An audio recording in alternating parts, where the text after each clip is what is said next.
Getting ready to do some more spare pork ribs. About to be ready to cut them into a St. Louis style. Get them on the smoker, get them all set up and ready. Got me a new knife set that I ordered from a little buddy of mine, Zachariah. So I'll be get to trimming this, and once I get it all trimmed up, I will bring you back to the ribs. First thing I'm gonna do is I'm gonna take up all this bone marrow. This right here stops the meat from getting a good smoke and getting all your rub that you need to put in there to marinate. So I'm gonna take all this off first, and then after that, I'm gonna cut the little hinges right along here.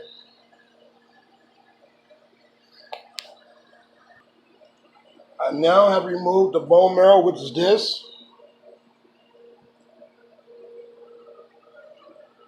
This came off of this. From here, along here, is what this is. I removed the pocket, which is right here.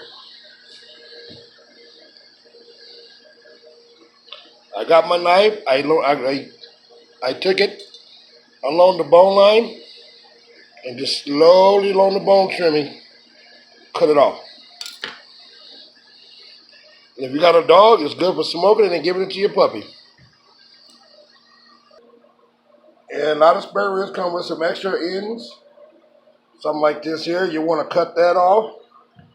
And then you want to come over here, you have like a little flap right here along this bone line. You want to trim that out. That's good for smoking. That's what I'm about to do now. Now I have cut off the flap, which was here just a minute ago. That piece there, I trimmed it along the bone line. And now my next process of the spare ribs to get into a St. Louis cut, I'm going to look for the middle bone, kind of work my way to the middle. This is the beginning. Kind of get my way to the middle by right here, maybe up in here, and work my way up and get to the top of the bone. And what I'm going to do is I'm going to cut here, I'm going to cut along here, a straight line. And what you call that the spare rib part of the ribs. And it's good for smoking at the same time you're doing your ribs. And they're good for the spare rib tips. You can cut them up and make spare rib tips, and they're wonderful if you got the right rub to go with it. So that's what I'm about to do now. You see now it started. I looked for the middle bone, which was the high bone. I cut me a little line here to get me started. Trimmed it along the bone line. So all I'm gonna do now is just come from here and make a direct straight line straight across. And I'm gonna smoke this piece along with my ribs and cut this piece up into little rib tiplets and little bite size, little snack size to enjoy. Really great. So now I'm going to continue to cut these up, and once I get this piece cut off, we'll have us a new St. Louis cut ribs. Now with that being said, we got up a fresh pair of St. Louis cut style ribs and some good rib chitlins that we can cut up in pieces and smoke as well. Nice. I cut right along the grain. Perfect. Every tip of the bone right there, perfect. That's going to be a great pullback. And pullback means when the bone starts sticking out and the meat starts going in. That's what you call pullback. And they call fall off the meat lovable ribs. So everything is ready. All I got to do now is start dressing it up with some good rub that I made from scratch, my own homemade rub that I created. Get that added, but right now we're going to take a minute and go out to the pit. Well, now we're outside, ladies and gentlemen. I see something that I was really interested in trying. It's called the snake method. See over here, you got the beginning of the snake with some wood. You want any flavor wood chips you like. And you just run it along there. Make it into like a little snake. Most of the ones I've seen use Weber grills, which is the round ones. So mine is more of a square, so mine is more shaped into an L. And I would start my smoke right here on the beginning with my hot coil. I won't use no lighter fluid. The coil right here is going to start the smoke, and it's just going to run along here, right along the path.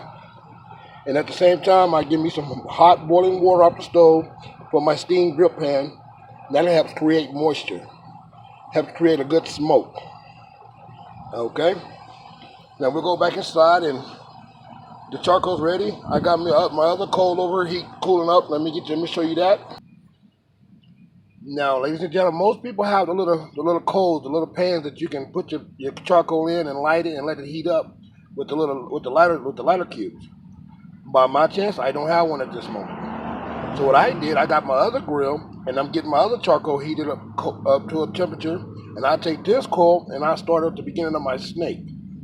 So I'm kind of doing it my way without the other piece, but I will have that piece in the near future. So we see that's getting, the coal is getting nice and gray. We'll go back inside and get things going on the ribs. So now I'm about to add my little special rub to it and get it all prepped up for you. And once I get that done, I will show you what it look like.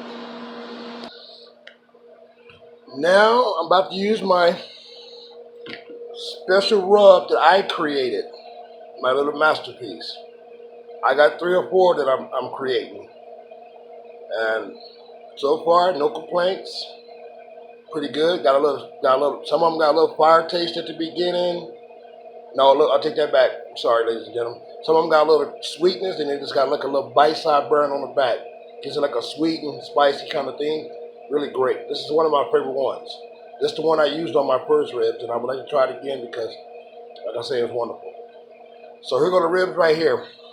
And everybody might be curious about why they got the little yellow coating look on it. All I did was add a little mustard. And you might say, what is the mustard for? The mustard is like a glue. It's like a paste. It helps the rub stick. It also gives a good smoke. It smothers the smoke. You want a smoky taste. You want that real good smoky flavored juicy taste. And so a lot of people don't use mustard. A lot of people do. I find out to be a great tool to use. I don't use it on a lot of things, but I mainly use it on my ribs. Definitely always my ribs. So, but like I said, you don't put too much. You just put a little bit on there like a paste, like glue. You just throw some glue on the paper and stick the other paper on top and it sticks. That's kind of what I'm about to do with this to this. So when I add this, and I'll show you what it looks like once I'm adding it. Now, ladies and gentlemen, I got them all rubbed up with that good old yum rub. So there it is. And also I did another method. I'm trying something a little different. I got some of my rub and I put a little water to make an injector. And when I use that injector, it'll be later on the second go around. And what I mean, the method that I'm using today, I'm using the 3-2-1 method. I'm gonna smoke it for 3 hours, take it off, foil it up, inject it, foil it up, and smoke it for 2. Then I take it off, and then I take it out the foil, put it back on the grill, on the smoker, on the grill, I'm gonna say, and let it, with the sauce, let it cook for additional 45 minutes to an hour. So we're gonna do it roughly about a good 5.5 hour cook to 6. So let's get her out there on the grill. Well, ladies and gentlemen, I got the charcoal burning. I want to give me a good set temperature between 225, 230, anywhere between 225, 250. Right now, we're almost reaching the 2 mark. So I'll make sure it's get to a steady point where it's going to stay consistent between, let's say, 250, 225, and I'm ready to throw the meat on there.